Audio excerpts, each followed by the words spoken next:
Okay, so now that the microphones are on and we're good to go, I think the general idea here now is just to bring all this to almost definitely not a conclusion, but at least a kind of ending note and just a few kind of key themes, draw things out, just kind of see where it goes. And again, there's a microphone that will start circulating. Liam's got that.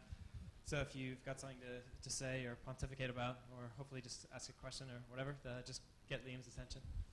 I'd like to just start off with a question for Warren and Francois both. Maybe I'll ask Francois to answer it first. One of the things that interests me about your talk and just in general my own interest in architecture and fiction and science fiction is that when it comes to describing a project, like let's say you have the walking city or you have one of your own buildings, the building in Thailand that accumulates dust. If you're an architect, you propose the building and then you sort of stop. But if you're a writer, and like say if you're Warren, you would propose the building, you'd say, here's a museum in Thailand, it accumulates dust, but now there's this guy, he uses it every day, and he's going to be here on a Tuesday when someone else comes by, and this is going to happen, etc. And you kind of extrapolate this whole narrative scenario. And so it's interesting then that architecture, and you're saying how you like that fictive aspect, you like telling stories around your buildings. But it seems that, why is it in architecture then that you would propose a building, you'd propose a walking city, or you'd propose some sort of utopia, but then you would just leave it at that, and you don't really go further, and you don't communicate the novel that exists in the building that you just proposed, except for this is something that you tend to do. So yeah, I mean, I'm just wondering if you could talk about the idea of giving stories to architecture, or giving stories to a building that you've designed. First, quickly, my clients, a little bit perhaps sometimes older than my generation, they are totally fed by media cultures. So they are swimming this kind of a crisis, media culture crisis, developed by Brussels. So it's interesting that we could share the story. It's not only the architect telling a story and trying to wait that the client became absorbed or became understanding what is behind the story. The story could be done by forehand, by the client itself.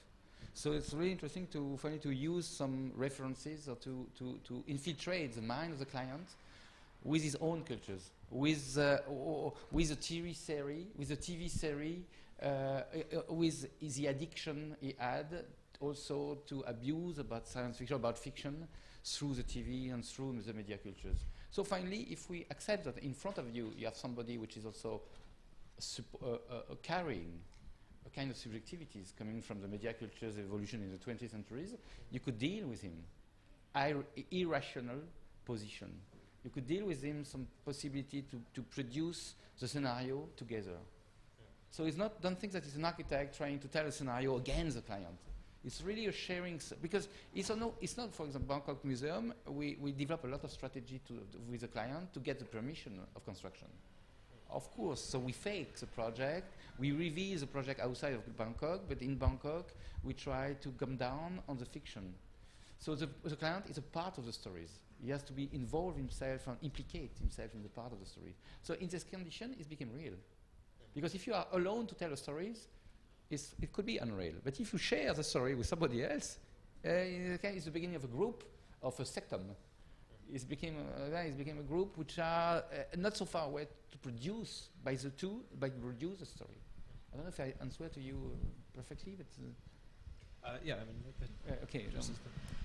Warren, in your case, I mean, at the risk of being belittling to architecture, if you were to take Electrograd, just kind of propose it as a construct and just kind of stop, then you could get a thesis, and you'd be an architect. And I'm aware that that's an incredible sort of a truncation of the architectural process.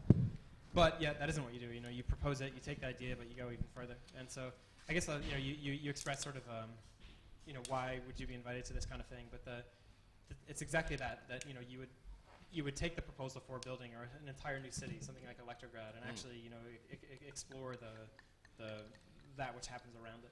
So I guess that by way of almost of answering your own question with sort of an observation, like that's exactly why that this would be related to architecture. Right. Yeah. I mean, environment affects story, obviously. I mean, the example I always use is Macbeth. If you're going to set something on the Scottish moors in a bleak Scottish castle in the 12th century, probably not going to be a comedy. Or that awful bloody film from about 10 years back, Sliver. You know, with Sharon Stone? Yeah. Terrible film, but I loved the idea of it because you can't see one of those buildings, one of those Sliver buildings in LA, and not imagine terrible things happening in them. You can't imagine that being a comfortable place to live. I mean, it looks like just this stab of psychosis and nervous tension jabbing out of the street. So any environment will generate a story, and obviously with something like Electrograd, I can go into 7 different forms of architectural futurism, and I will find stories there because they can't help but suggest themselves.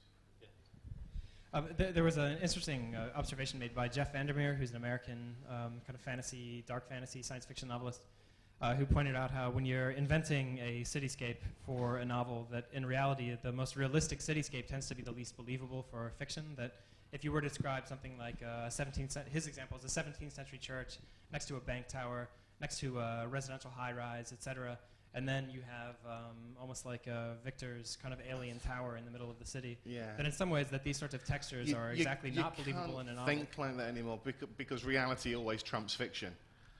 I mean, I cannot think of a fictional use right now for glowing monkeys. But they're out there. Someone's designed fluorescent lemurs. It could be a new project by Francois. The monkey gets eaten by a wolf, and then it gets into the stomach, which is then the utopia for the head. I mean, reality will always trump fiction. You've really just got to summon up the courage to think, the hell with it. Yeah. Just let reality bleed into the work and do its own work, because we're living in a science fiction condition. There's nothing we can do about that now. Christ, we might as well just enjoy it. To go back to Ian, I was curious when you were describing your student, the student work that was being produced in your classes, how there's this kind of I don't know if you can describe it as an inability to see the future, but there's at least a pessimism about what there is yet to come. And I'm reminded of this unbelievably overquoted but nonetheless very interesting line by I think it's William Gibson, who says that the future is already here, it's just unevenly distributed. So I guess I'm curious if maybe in some ways maybe the students are. Or what is it about not being able to see the future? Is it that you're looking for the wrong things? To go back to Peter Cook, who was here this morning before leaving, the thing I think is so interesting about Peter is that my implication, or my tendency, is to look for the future in gigantic things like megastructures and blah, blah, blah, and sci-fi, et cetera. But for Peter, it's like the people that invent umbrellas. That's the future of architecture. It's some really minor, absurd thing that you would otherwise overlook. So my question for you then is, when you're working with your students and trying to make them to project and see the future and see what might come, is it maybe just that everyone is kind of looking in the wrong place and they're still looking to space travel and they're still looking to all of the sort of tropes of science fiction, but maybe there's some other kind of Ballardian mundanity that they're overlooking? Well, yeah, I mean, I think my argument was really that the future myth has got to evolve and change at the very least, because it's not as sustainable as it was 20 or 30 years ago. I think when it comes to dealing with kids, I mean, I think once again we're back to, I think one of the basic tenets of fiction writing, and indeed I now realise after today, architecture, is problem solving. And the way to get people to envisage the future, when, as I say, I think that the overall sort of widescreen vision that people used to feel was there and could think about and somehow participate in has died. Is you look much more towards well, what's a microphone going to be like? How do we communicate with each other? And it's become much more to do with specific aspects of how life is going to work and how it could be improved or indeed made worse. And I think it can still be reached from that way, but it doesn't have the same sense of wings and propulsion that it had in the past, in the same way that, when we're talking about Chartres Cathedral and whether or not maybe it does in fact represent a paradigm of a certain kind of future. Whatever drove that, we can still admire, but most of us can no longer participate in it, and I feel maybe we're getting that way towards the cathedral that we erected in our minds toward the future. When it comes to audience, I think another reason why we assembled today and wanted all of this to happen was really to look at audience, to look at who is producing these visions of architecture, who it is that's consuming these visions of architecture, and sort of exactly what you just said, who's participating, who can be a member of this conversation, and who is seeing these buildings, etc. So my question for Victor then is, with working, even though somewhat ironically you were describing how the film Renaissance actually destroyed an Irish bank. It's a great artistic achievement. It was a very daring movie, and it was clumsily distributed from France. But it's a great piece of film actually. Just the irony was that it wasn't as successful as it should have been due to poor Bad distribution. Yeah, bad distribution. But when it comes to producing things, or not producing, but working on things like video games and Half-Life 2 and so on, what seems exciting about that is that you're bringing architectural ideas to an audience that otherwise wouldn't think it has an interest in architecture, or to someone who isn't a student at the AA or isn't a practicing architect in Paris, but brings architectural ideas to a totally different crowd, and you're extremely well positioned to bring or to explore architecture for people who are actually engaged, or a much larger audience than people that would wander through a gallery and look at Daniel Libeskind renderings from the 1990s.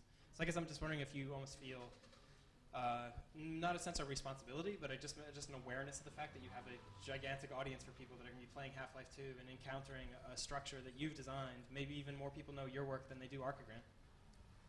There's my answer. I use architecture and entertainment as a tool to manipulate the people who consume the entertainment and make them feel things. They remember the experiences. Very few people remember the actual buildings.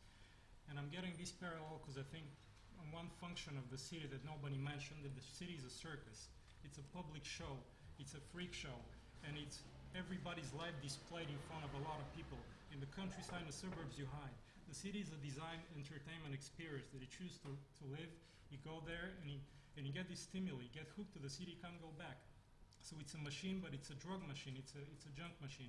If you take this experience from a city and you put it into entertainment, then the two things work. Because I see the city as a big, big theater, like a Roman theater where everybody puts their life on display. Curtains, Renault curtains. So that's my way to look at the city.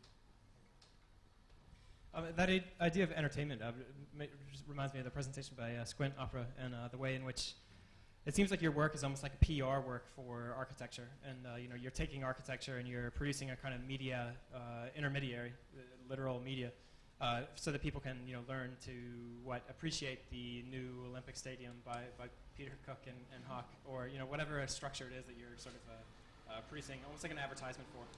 So I guess could you talk about maybe that role of you are the person in between architecture and the public, or you could make or break a building to look at it in that sense. You could bring a festivity to something that people hate, like the Olympic Stadium. Yeah, absolutely. I mean, I suppose on a very cynical level, we can completely sort of dupe people into thinking that something that's really quite banal is actually quite exciting. And I know that the stadium was a good example of that. A lot of people said on the blogs afterwards, yeah, great film, but shame the stadium's quite disappointing after all the hype from the ones in Beijing, etc. So there is that level. But I'd like to think that I suppose the work that we do kind of brings a lot of the ideas behind the architecture to life and tries to explain those in a way that a lot of people can understand. I'm just saying that bringing audiences who wouldn't usually understand the thought processes behind buildings or the user functions of buildings or the way in which just an idea has formulated, and bringing that to the forefront of a presentation, I think it's got to be a good thing. It's got to bring about a kind of not an education necessarily in any sort of patronizing way or anything, but some kind of an understanding of the thought processes behind a design, which I think ultimately is really important. And I think then that contrasts, Nick, I mean, one of the things in your work, just to ask you a question that is very expected and somewhat stereotypical. The thing I think that, watching the videos that come out of your studio, there's very little architecture in them usually. It's usually events happening inside structures. There's often a lot of introspection. There's a lone character kind of moving through an environment. And then, of course, obviously, you've got the animated landscapes and so on. But my question then is, how do you see then using film if you're not doing something where you're animating the London Olympic Stadium or you're showing a new cityscape as a almost like a fly-through? what are you doing with the moving image, and how is it that relates to architecture in your specific case with the unit? Well, there's one thing is to pick up Ian's point where he says architecture should be about kind of explaining things. Architecture tends to be about avoiding problems. One of the things I liked about Francois' presentation is that he seemed to embrace problems. So architecture should be narrative. Architecture should communicate ideas. And architecture should embody some kind of collective idea and aspiration. Or maybe some kind of really individual idea and aspiration. In terms of the two films I showed, and I chose them quite carefully, apart from the fact that I really like them, but both of them, everything, all the actors, all the people in those films were entirely shot against green screens. So every space within those films is constructed, is designed and meticulously constructed. And also the kind of planning and the preparation and understanding the workflow and the methodology is kind of completely analogous to architecture. So I don't think that the work of Unit 15 is unarchitectural. I think it's kind of more architectural than working on a piece of paper or working on plan, section and elevation. Plan, section and elevation tell us nothing about architecture, tell us nothing about architectural space. And they don't tell us nothing about the way in which people might imagine occupying those spaces. So, you know, I kind of, it's something that you actually get used to actually when you're practicing architect, because you know, you walk onto site and you just seem to be kind of pointing your finger a lot, and there are all these other people doing stuff, and people come up to you and say, well, what did you actually do? And I think there's a similarity within the kind of the reception of the films, that the way in which those films look, that every aspect about the kind of spatiality of that film is designed and constructed and methodically worked through. And that, to me, is what part of what architecture is about. You know, and I think we have to reevaluate with these new technologies what architecture is. I mean, I've been using a sort of term called synthetic space, where synthetic space is a mediation between it's an augmented space that mediates between the actual and the virtual, because that's what we live in. And we're constantly operating within these kind of mediatized terrains. And architecture has to embrace that. And if an architect leaves architecture school and goes and makes adverts, which some of my ex-students have done, that doesn't mean they're not architects anymore. They're trained as architects, but then I think that goes back to kind of this. Jeff, fundamentally, it's not about. It's about the way in which you think about what you're creating, and this idea that architecture is just about building buildings is a complete fiction of the architectural profession, largely perpetuated in the early part of the 19th century. You know, architecture before that, Piranesi was an architect. He says he's an architect. The Carceri are works of architecture. And to sort of the notion of the architect in the way in which we understand it, linked to certain forms of industrial production, is a sort of purely kind of constructed in the 19th century with the professionalisation of architecture as a series of kind of closed occupations. No, I agree, and I think that one of the things I was talking about earlier today was that, you know, where are people who, and the reason why I responded by saying that they're trained as architects is because people who aren't trained as architects tend to be overlooked, even though somebody like China Mieville or somebody like Franz Kafka, or for that matter, you know, John of Patmos, have had an influence on the spatial imagination that goes totally unregistered in architectural history books.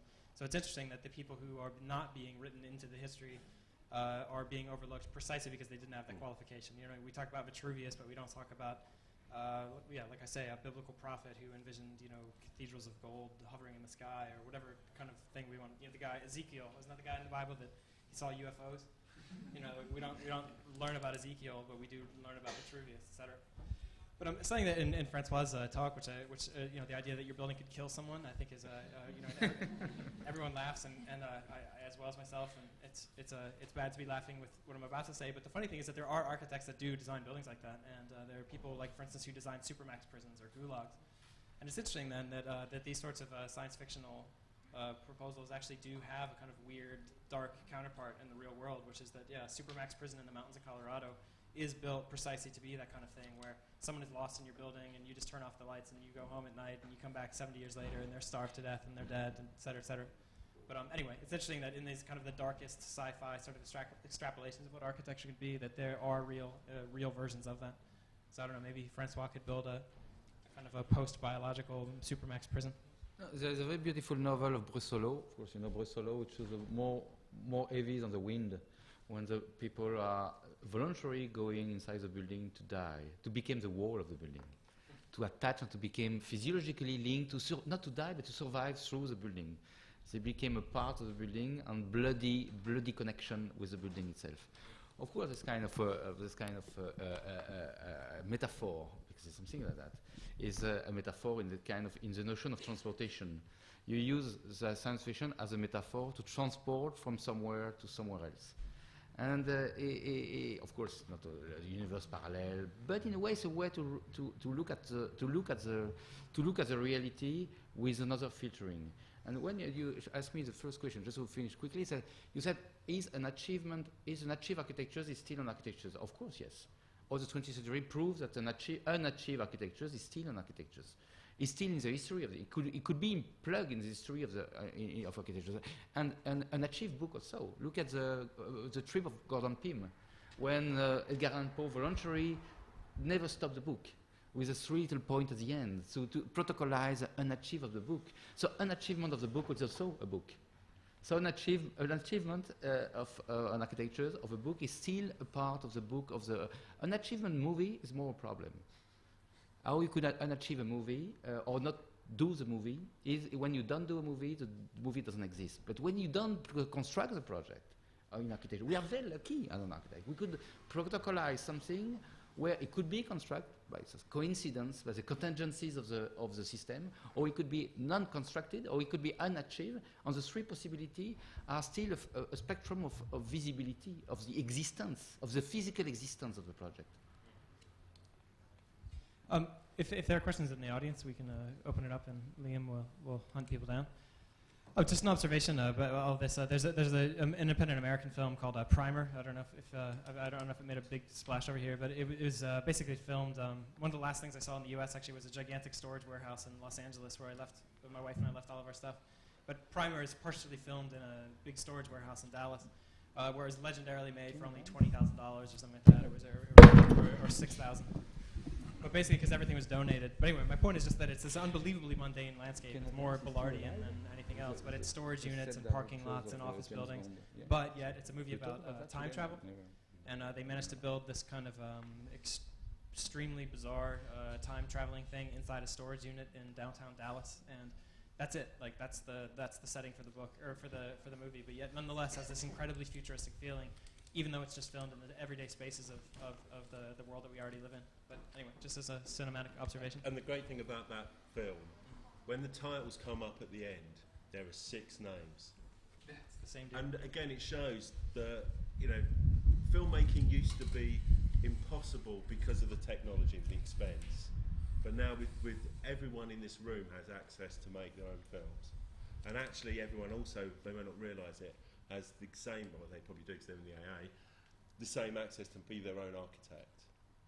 And we're talking about architects taking from other disciplines. One of the other things that architects are kind of ignoring is that all the other disciplines are kind of taking from us as well, which can be good depending on what kind of reciprocity there is.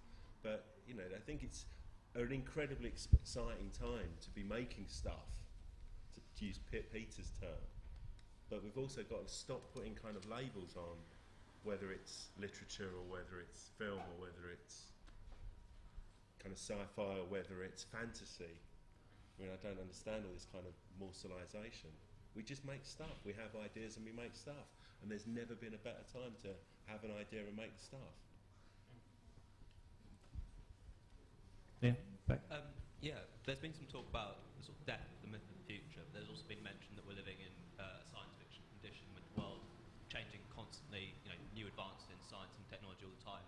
So it's architecturally, buildings are always getting bigger and shinier and what have you. Do you think that's sort of related? The world's changing so much that the idea of change has become less interesting to people.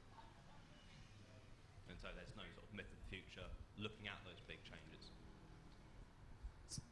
So the question, just because the microphone sounds fairly quiet, is has change lost interest for people because it happens so rapidly and so often? So much change was science and technology are constantly progressing. So the architecture of buildings is always getting bigger and shinier. Have people just gotten bored of change because it's so constant around them that, you know, the idea of having a myth of the future when the world is changing so quickly, it's changed just a less interesting thing to people now than it used to be? Because there was a book which I remember reading, I can't remember much about it otherwise, called Future Shock, quite a few years ago in the 80s. I think people fear change perhaps more than they used to. But I think one of the interesting things that just struck me as you were saying that is very often when one visits futuristic cities or worlds in film or in fiction, they're very often actually quite static. They have reached the future and they tend not to move on from there. Whereas obviously what we're experiencing as we experience a world which is in many ways quite futuristic is that it will not stay still. And I guess there are some questions as to whether biologically and psychologically we as a species are particularly well adapted to coping with the level of change which is being created by the society that that we're in.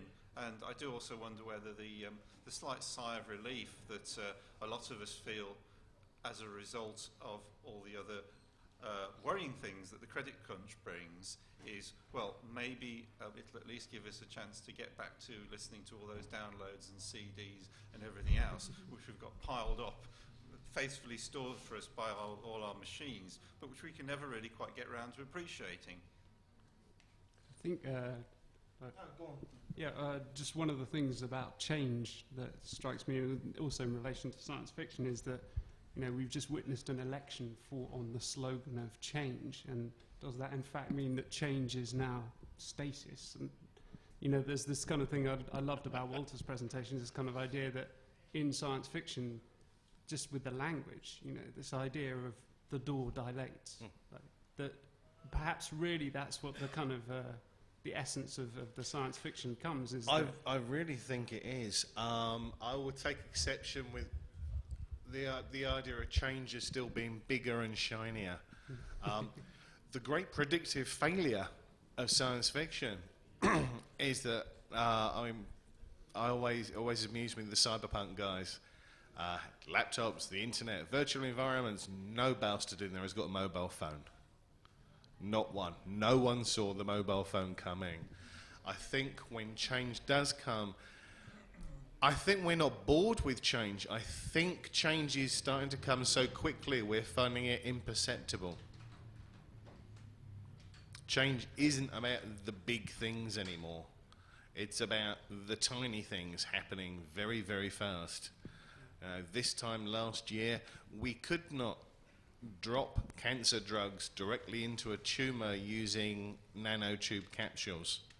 And now we can. These things happen so quickly. There's so many of them, we don't actually notice a lot of it. We exist in a landscape of change. We exist in the science fiction condition.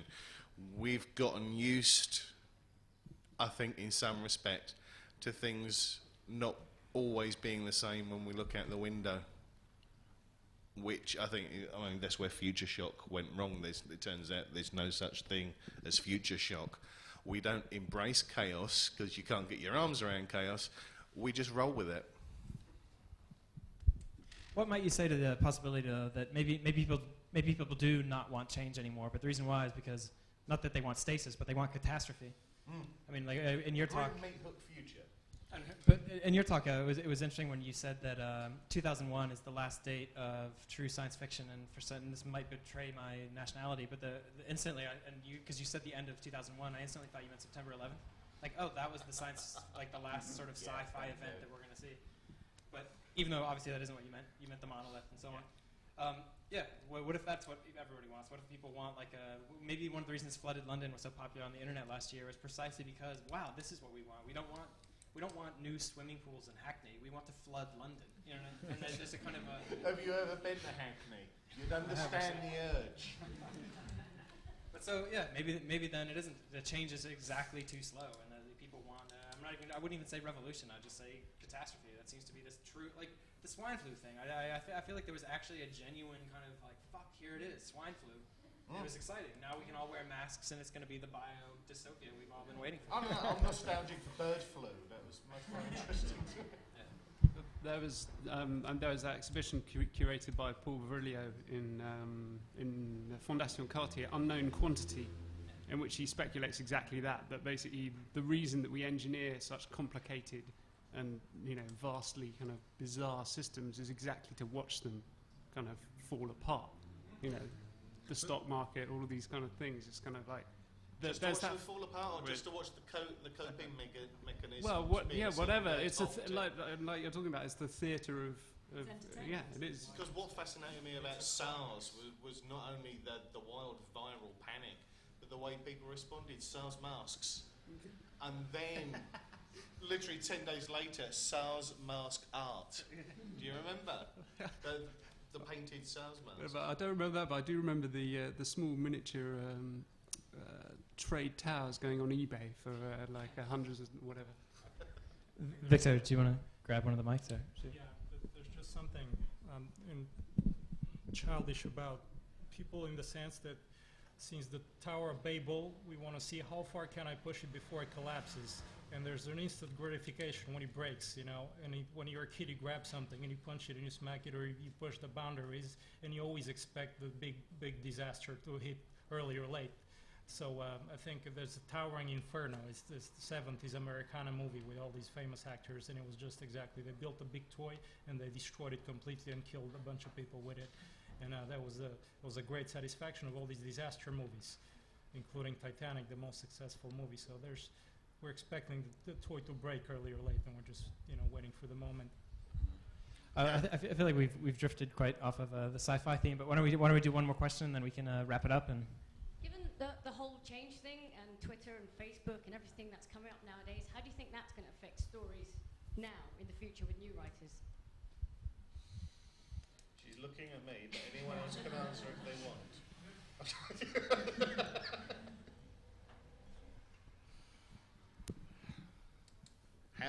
Do you think there is going to be a difference? I mean, Twitter's interesting because that's actually the Western world catching up in a lot of ways. In Japan, for the last 6, 7, maybe as far as 8 years back, people have not only been serializing novels on mobile phones, but they were actually writing them on mobile phones and sending them out as texts. So we're still catching up in a lot of ways, and we've still got to internalise really what you can do with that medium. Obviously, it's going to affect it.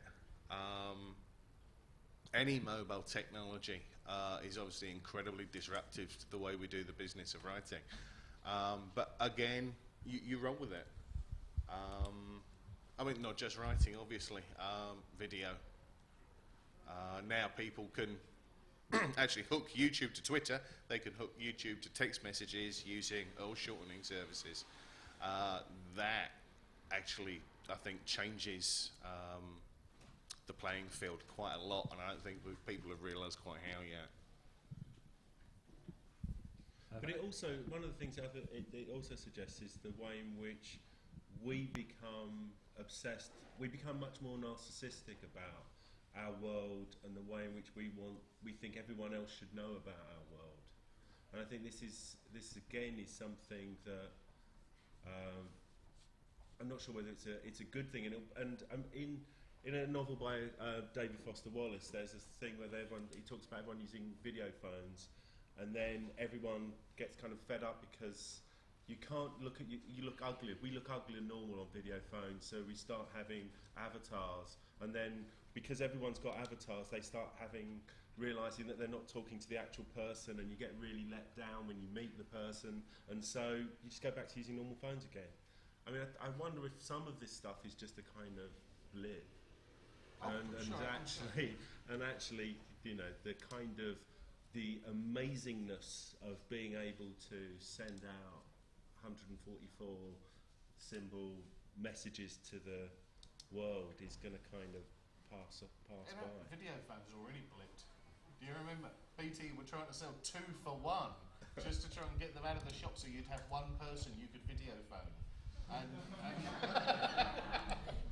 please God, buy these things. Nobody did. Video phones happened already, and nobody wanted them because no one wanted anyone to see what they look like in the morning. And isn't it sort of, there's only, because of the anthropologists think that there's only so many people you can know, so anyone with more than 400 friends is lying. They could build something into your phone so that every 11 times you dial a number, it actually just goes to some random person's cell phone, and you end up getting into a conversation that you couldn't have anticipated. Or it's like that project where you could phone a glacier in Iceland. I don't know, it was an artist who had installed this thing. You dialed a number and you'd listen to ice melting in Iceland. Maybe like you'd have to call that number every 20 times. Call random geological features. Anyway, cool. Well, cool. Thanks for coming out. Huge thanks to all of our panelists and for being here all day and for putting up with missing one of the nicest days in London all year. But yeah, if we can give a round of applause for everybody who came.